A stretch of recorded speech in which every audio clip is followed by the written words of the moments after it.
Hello दोस्तों, कैसे हो।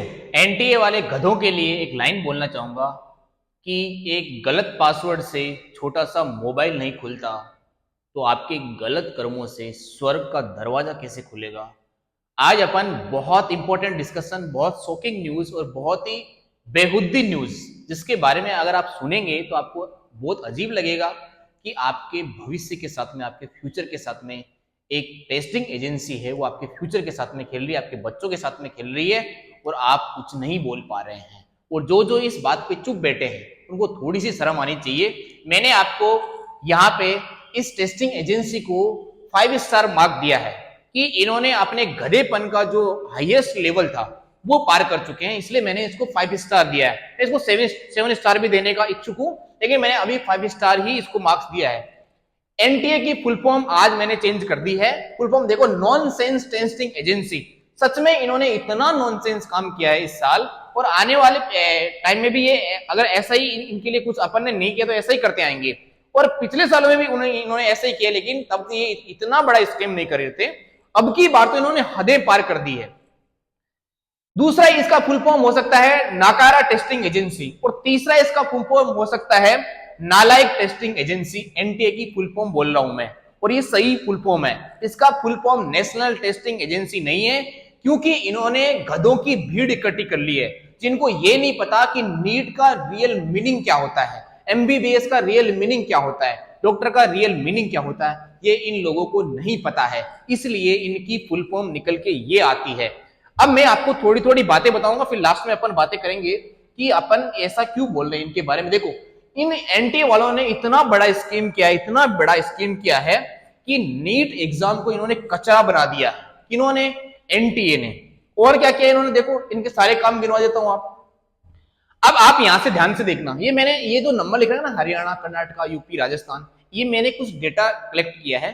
क्या डेटा है? ये जो आपको नंबर दिख रहा है ना, सीरियल नंबर या फिर रोल नंबर जो भी है ये दिख रहे हैं, ये सब है AIR। ये सारे बच्चे कौन है? ये सारे बच्चे हैं AIR फर्स्ट वाले। और ये कहां से बिलोंग कर रहे हैं? ये यहां से बिलोंग कर रहे हैं। एक हरियाणा में एक सेंटर की बात है, पूरे हरियाणा की बात नहीं है। हरियाणा में एक सेंटर है जिसमें सीरियल नंबर ये है, और इन सभी सीरियल नंबर में एक सेंटर के इतने सीरियल नंबर, और लगातार लगातार स्टूडेंट फर्स्ट रैंक पे है। क्या कभी ऐसा हो सकता है कि एक लाइन में सारे टॉपर बैठ जाए? ऐसा हो सकता है क्या? अरे जनरली थोड़ी सी बात, थोड़ा सा दिमाग लगा के अगर अपन सोचेंगे तो आइडिया लग जाएगा कि यार एक लाइन में 7 बच्चे लगातार फर्स्ट रैंक वाले हैं वो बैठ गए हैं। ऐसा कभी हुआ है? नहीं हुआ है।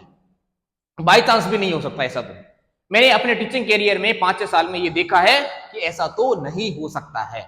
और आप भी अगर जनरलाइज फॉर्म में इसको चर्चा में लेके आएंगे तो ये ऐसा नहीं हो सकता। कर्नाटका में एक सेंटर है जिसमें ये सीरियल नंबर है, और ये सीरियल नंबर अगर आप एनटीए का जो एग्जाम का पैटर्न होता है उसको अगर आप मैच कराएंगे तो आपको पता लगेगा कि तीनों बच्चे पास में बैठे हैं, तीनों बच्चे पास में बैठे हैं। राजस्थान में सेंटर सीरियल नंबर मैंने थोड़ा सा इसको थोड़ा सा इसको अप डाउन कर दिया है, लेकिन ये जो सीरियल नंबर है, इन सीरियल नंबर को आप सही से मैच करेंगे, सही से अरेंज करेंगे तो एक सेंटर पे ये सिलेक्शन आए हैं।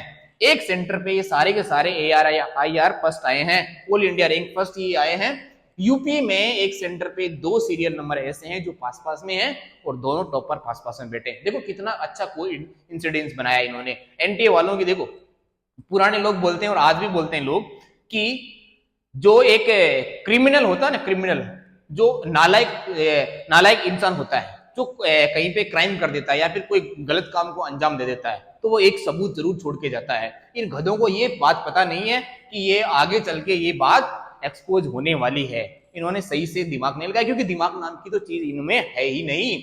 इनमें दिमाग ऊपर वाले ने डाला ही नहीं है कि इस दिमाग लगा के भी अपन बड़ा स्कीम कर सकते हैं, लेकिन दिमाग नाम की चीज तो एनटीए वालों के पास में है ही नहीं, क्योंकि गधों की फौज है। गधों की फौज की वजह से ऐसा अपन को देखने को मिलेगा। इसके बाद में बोलते हैं कि कल एनटीए का जो रिजल्ट आया, जो नीट का रिजल्ट आया, उसमें बोला कि एक बच्चे के 718 मार्क्स है, एक के 719 मार्क्स है। बोला ये कैसे हो सकता है? ये कौन सा कोई इंसिडेंस बना दिया कि 718 मार्क्स भी आ रहे हैं और 719 मार्क्स भी आए?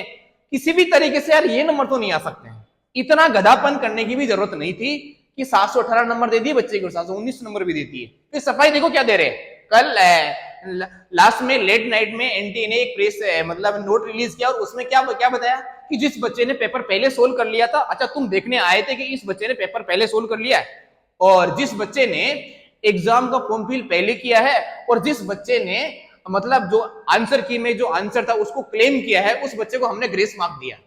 ग्रेस मार्किंग से उसके 718 मार्क्स आ गए। अच्छा, जिस बच्चे ने 716 मार्क्स वो ऐड करके जोड़ के बैठा हुआ है और वो आपको आंसर की क्लेम करेगा। अच्छा, 716 वाला बच्चा 720 वाला बच्चा आपको आंसर की क्लेम करेगा और फिर आप उससे ग्रेस मार्किंग से उसे 718 नंबर दे देंगे। अब एक गधो, थोड़ा तो दिमाग लगा लो कि ये बात तो पकड़ी जाएगी तुम्हारी। नीट का स्कोर ये कभी जिंदगी में नहीं आ सकता। अगर आप सोच के देखेंगे तो ये तो, क्योंकि 1/4 नेगेटिव मार्किंग है, एक नंबर गलत होने से 5 नंबर कटते हैं और एक क्वेश्चन छोड़ने से 4 नंबर कटते हैं, तो ये तो हो ही नहीं सकता। पेपर लीक कहां पे हुआ है? बिहार में हुआ है, गुजरात में हुआ है। बिहार में जिस बच्चे को पुलिस ने अरेस्ट किया है उस बच्चे के पास में 4 मई को पेपर पहुंच गया था, तो ये पेपर लीक नहीं है तो क्या है? ये ऑथेंटिक न्यूज है, मैं कोई फेक नहीं रहा हूं। 4 मई को जिस बच्चे को पुलिस ने बिहार में अरेस्ट किया, पटना में वो कोर्ट भी फाइल हुआ है, कोर्ट में केस भी फाइल हुआ है, जिस बच्चे को अरेस्ट किया गया था उसके पास में 4 मई को नीट का पेपर उसके हाथ में है। अरे नीट के एग्जाम के 1 घंटे पहले पेपर बच्चों के पास में व्हाट्सएप पे सर्कुलेट हो रहे हैं, तो फिर ये लीक नहीं है तो क्या है? बोला नहीं नहीं लीक नहीं हुआ, एक सेंटर पे राजस्थान में सिरोही में एक सेंटर पे पेपर लीक हुआ है और उसको पकड़ लिया गया क्योंकि इन्वेजिलेटर ने व्हाट्सएप पे या फिर कहीं पे बाहर बच्चों को टाइम ज्यादा लगने की वजह से कहीं पे सर्कुलेट हो गया था गलती से, फिर उनको आराम से कवर अप कर लिया गया। देखो कितनी अच्छे से सफाई देता है। और मैं आपको बोल रहा हूँ कि सुप्रीम कोर्ट हो, हाई कोर्ट हो, सेशन कोर्ट हो, जो छोटा मोटा कोर्ट हो, वहां पे ये बुलवा दिया जाएगा क्योंकि पैसे का मामला है ना, ये बुलवा दिया जाएगा कि कहीं पे भी पेपर लीक नहीं हुआ है। ये किसके साथ में स्कैम कर रहे हैं? जो गरीब बच्चे हैं, जो किसानों के बच्चे हैं, जिन बच्चों के घर वालों ने एक एक रुपए जोड़ के 5 रुपए सैकड़े पे ब्याज लेके, 2 रुपए सैकड़े पे ब्याज लेके और बच्चों को कहीं ना कहीं किसी न किसी छोटे मोटे इंस्टीट्यूट में अपने बच्चों को डॉक्टर बनाने का एक सपना देखा था, उसके साथ में स्कीम किया गया है। पैसे वालों के कोई फर्क नहीं पड़ता और जो नहीं पढ़ते उनको भी ज्यादा फर्क नहीं पड़ रहा, लेकिन जिन बच्चों के घर वाले रात भर सोते नहीं है, दिन भर सोते नहीं है, उन बच्चों के साथ में तो बहुत बड़ा स्कीम हुआ है। एनटीए वालों, अगर तुम्हें इंसानियत थोड़ी बहुत जिंदा है तो नीट का एग्जाम सही तरीके से कंडक्ट कराना शुरू कर दो, या फिर गवर्नमेंट से मैं रिक्वेस्ट करूंगा कि इस टेस्टिंग एजेंसी, इन नालायक एजेंसी को हटा दो, यहां से दूसरी अच्छे से एजेंसी बनाओ और किसी पढ़े लिखे इंसान को वहां पे बैठाओ ताकि बच्चों के भविष्य के साथ में खिलवाड़ ना करें। देखो उसके बाद में बोलते हैं, देखो एक मैं यहाँ पे डेटा लेके आया हूं कि नीट का रिजल्ट आने से पहले इंस्टीट्यूट के बहुत सारे लोग, जो बड़ी बड़ी इंस्टीट्यूट है या फिर छोटी मोटी जो इंस्टीट्यूट है, ऑल ओवर इंडिया में मैंने बहुत सारी न्यूज देखी और उसके बाद मैंने ये सुना था कि 7 से 8 बच्चों ने ये क्लेम किया है कि मेरे 720 में से 720 मार्क आ रहे हैं। कितने बच्चों ने क्लेम किया था ये? 7 से 8 बच्चों ने। आप पुराने न्यूज उठा के देख लेना कि 7 से 8 बच्चों का ये न्यूज मिल रहा है कि 720 में से 720 नंबर वो ऑब्टेन कर रहे हैं नीट एग्जाम में।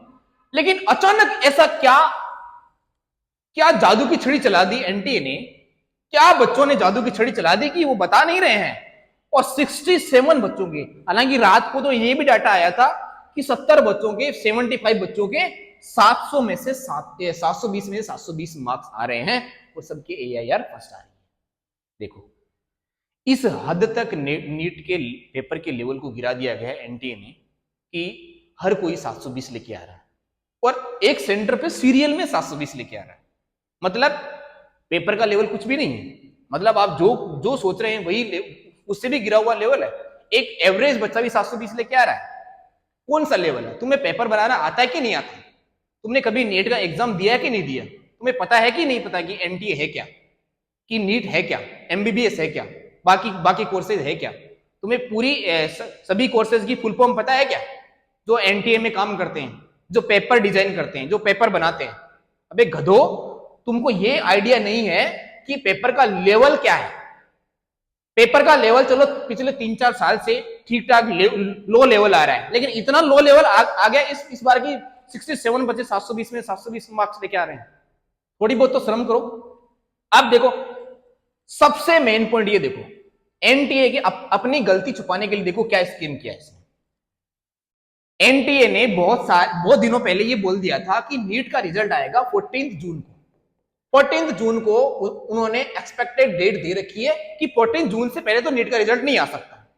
लेकिन ऐसा क्या हो गया, इतना ज्यादा काम करने लगे वो, मोदी जी से भी ज्यादा काम करने लगे वो, कि 10 दिन पहले रिजल्ट निकाल दिया कि जैसे इलेक्शन का रिजल्ट आएगा उसी दिन नीट का रिजल्ट आ जाएगा। अच्छा, नीट का रिजल्ट 14 जून को आना था और 4 जून को तुम रिलीज कर रहे हो, और वो भी कौन से डेट पे, जिस दिन इलेक्शन का रिजल्ट आने वाला है। ताकि क्या हो, ताकि लोगों का ध्यान तो इलेक्शन की साइड में है, और फिर बच्चों वाले रिजल्ट पे कौन ध्यान देगा। दिमाग नाम की चीज है कि नहीं है? एनटीए वालों, थोड़ी बहुत तो शर्म करो। ये बड़ा स्कीम नहीं है तो क्या है। अब मैं लास्ट में आपको ये बोलूंगा, गवर्नमेंट से मेरी रिक्वेस्ट है कि प्लीज आप जो भी एजुकेशनल इंस्टीट्यूट्स है, जो भी एजुकेशनल एजेंसीज है, जो भी टेस्टिंग एजेंसीज है, वहां पे प्लीज पढ़े हुए लोगों को ही वहां पे भरें और वहां पे भेजें। पढ़े लिखे लोगों को, कम से कम एक टेस्टिंग एजेंसी में उस पर्टिकुलर फील्ड से गुजरा हुआ पर्सन वहां पे प्रेजेंट होना चाहिए, ताकि वो उसका बेस जाने, ताकि वो उसका बैकग्राउंड, सारे बच्चों के भविष्य के बारे में खिलवाड़ ना करें, उसके बैकग्राउंड के बारे में अच्छे से जानकार हो। उस इंसान को वहां पे प्लीज टेस्टिंग एजेंसी के पास में भेजें, जिसने नीट का एग्जाम दिया हो, जिसने एग्जाम क्लियर किया हो, जिसने डिग्री पूरी की हो, उस पर्सन को वहां पे भेजें। नहीं तो एनटीए, अच्छा 720 में से 720 नंबर आ रहे हैं कितने बच्चों के? 67 बच्चों के।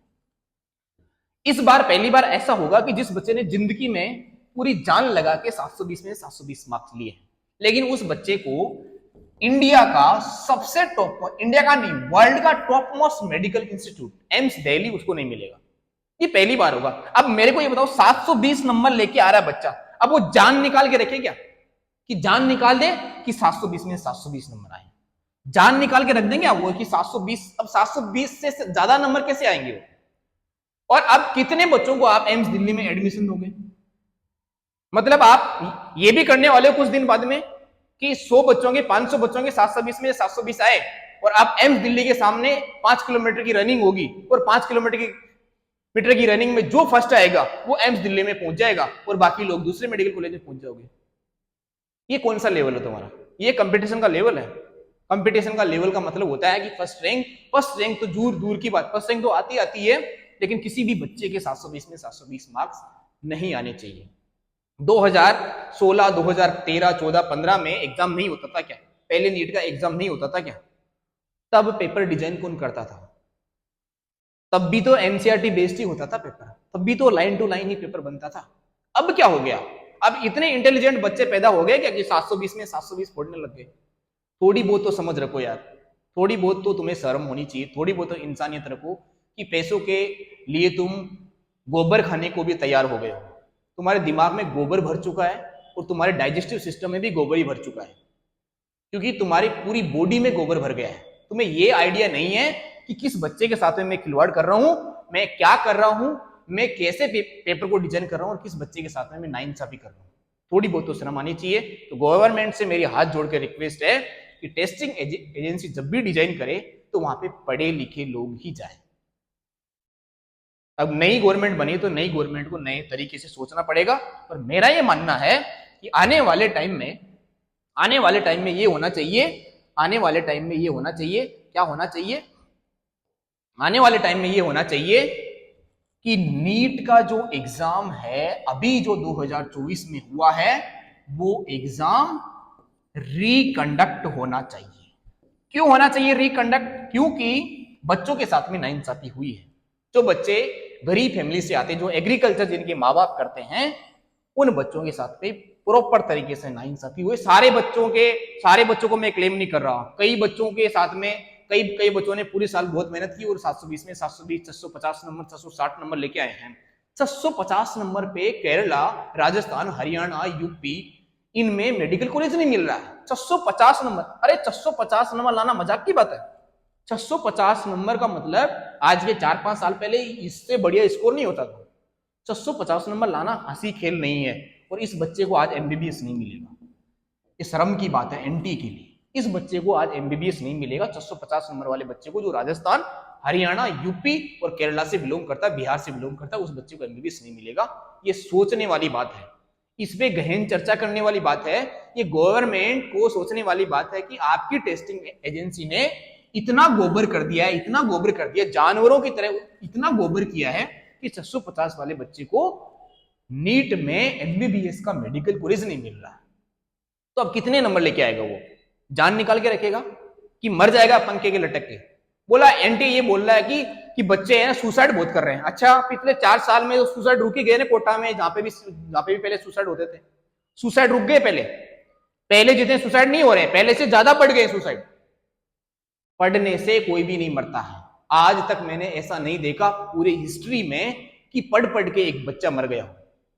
अरे वो तो तुम पेपर का लेवल कितना भी गिरा दो, तुम घर से उठा के मेडिकल कॉलेज में डाल दो बच्चों को, तब भी मरने वाले मरेंगे। तुम्हारे हिसाब से पेपर डिजाइन करने से बच्चे मरने से नहीं रुकेंगे। मरने के लिए अलग तरीका होता है बच्चों का, पेपर का बहाना नहीं होता। पेपर को तो बीच में लाया जाता है, एजुकेशन को तो बीच में लाया जाता है। जो बच्चा मरता है तुम्हारी वजह से मरता है, तुम्हारी इन गलत हरकतों की वजह से मरता है। ये बच्चे के दिमाग में क्या चल रहा होगा कल से? जिसके 650 नंबर है और उसको एमबीबीएस नहीं मिलेगा, उस बच्चे के दिमाग में क्या चल रहा होगा? कभी सोचा है बैठ के? बेशरम लोगों, गधों।